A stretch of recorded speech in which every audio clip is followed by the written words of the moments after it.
अरे भाग्यवान, मेरे जूते कहाँ रखे हैं? मुझे बाहर जाने में देर हो रही है। तभी मालती कमरे में आती है। ये रहे आपकी जूते। मैं इन्हें साफ करने के लिए ले गई थी। अरे वाह, तुम कितनी समझदार हो।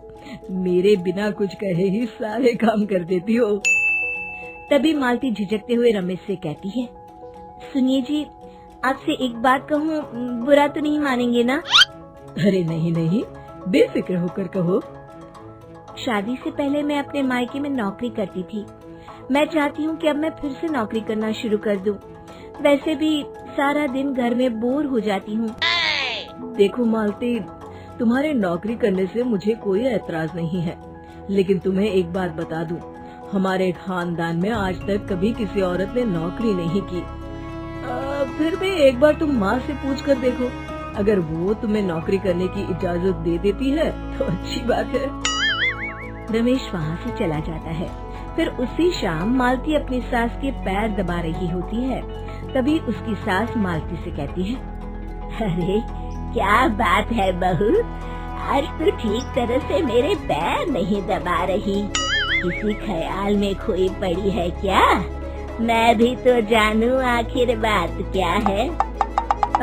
दरअसल वो माँ जी। अरे हाँ हाँ बोलो, इतना सोच क्यों रही हो? माँ जी, अगर आप बुरा न माने तो मैं नौकरी करना चाहती हूँ। घर के काम करने के बाद मेरे पास काफी वक्त बच जाता है। मालती की ये बात सुनकर उसकी सास गुस्से में कहती है, अरे बहू, तेरी तबीयत तो ठीक है ना? आज ये कैसी बहकी बहकी बातें कर रही है? भला हमारे खानदान में आज तक कभी किसी औरत ने नौकरी की है जो तू नौकरी करने की बात कर रही है, हैं? अरे बहू, तू क्या रिश्तेदारी में हमारी नाक कटाना चाहती है?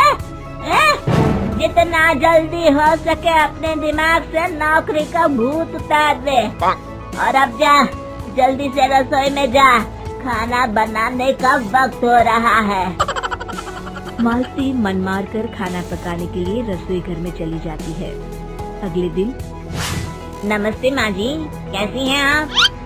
अरे आओ आओ दिवाकर बेटा, बैठो, मैं तुम्हारे लिए चाय मंगाती हूँ। बहू, जरा एक कप चाय तो लेती आना। फिर दिवाकर एक फाइल खोलकर मालती की सास के सामने रख देता है। ये देखिए माँ जी, ये है पिछले महीने का हिसाब और ये रहे मुनाफे के रुपए। एक बार हिसाब देख लीजिए और इन कागजों पर अपने दस्तखत कर दीजिए।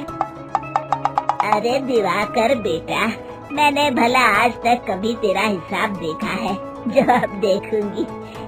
ला बता, कहाँ दस्तखत करूं?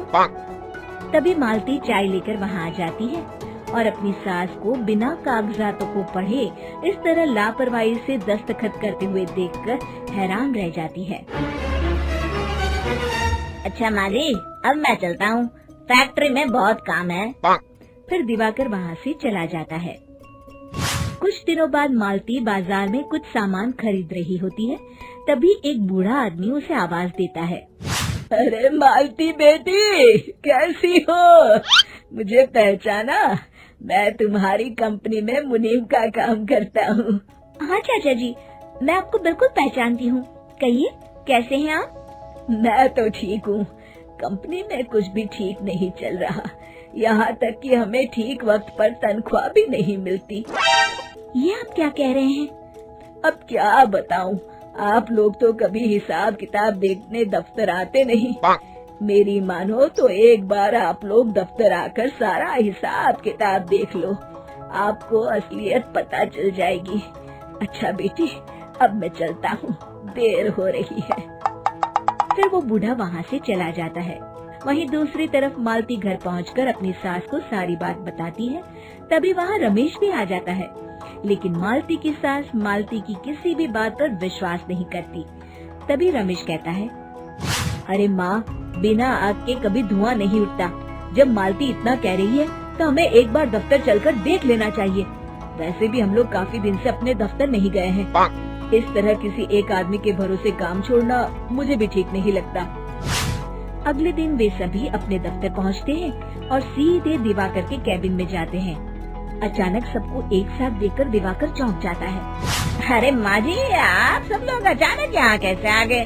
अगर कुछ काम था तो मुझे एक फोन कर दिया होता, मैं आपके घर आ जाता। तभी मालती की सास कहती है, अरे दिवाकर बेटा, आज मैं हिसाब देखने दफ्तर आई हूँ, जरा मुझे पिछले 6 महीनों का हिसाब दिखाना तो बेटा। दिवाकर घबराते हुए हिसाब की फाइल मालती की सास को देता है। मालती की सास फाइल लेकर मालती को देती है और कहती है, ले बहू, देख ले हिसाब। मालती फाइल को बड़े गौर से देखती है और अगले ही पल उसे सारी गड़बड़ी समझ में आ जाती है। वो अपनी सास से कहती है, माँ जी, मुनीम चाचा बिल्कुल सही कह रहे थे। हमारी कंपनी में पिछले 6 महीनों में जितना मुनाफा हुआ है, हमें उसका आधा पैसा भी नहीं मिला। क्यों समझ लीजिए कि 1 रुपये में सिर्फ चवन्नी ही हमारे हाथों में आई है। मालती की बातें सुनकर मालती की सास गुस्से से दिवाकर को पूछती है, क्यों दिवाकर, मेरी बहू जो कह रही है वो सच है? दिवाकर समझ जाता है आज उसका भांडा फूट चुका है। वो गिड़गिड़ाते हुए कहता है, मुझे माफ कर दीजिए माँ जी, मैं पैसों के लालच में अंधा हो गया था। अरे वाह दिवाकर, तू तो 1 नंबर का चोर निकला। इतने दिनों से मैं तुझ पर आंख बंद करके भरोसा करती रही और तू मुझे ही चुना लगाता रहा। अभी के अभी निकल यहाँ से और दोबारा अपनी शक्ल मत दिखाना। दिवाकर वहाँ से भाग जाता है। मालती की सास मालती को शाबाशी देते हुए कहती है, बहू, आज मैं समझ गई कि पढ़ाई लिखाई हमारी जिंदगी में कितनी जरूरी है। मैं बहुत किस्मत वाली हूँ जो मुझे तुझ जैसी बहू मिली है। शिक्षा, पढ़ाई लिखाई का इस्तेमाल सही जगह करके हम दुनिया में बहुत कुछ बदल सकते हैं।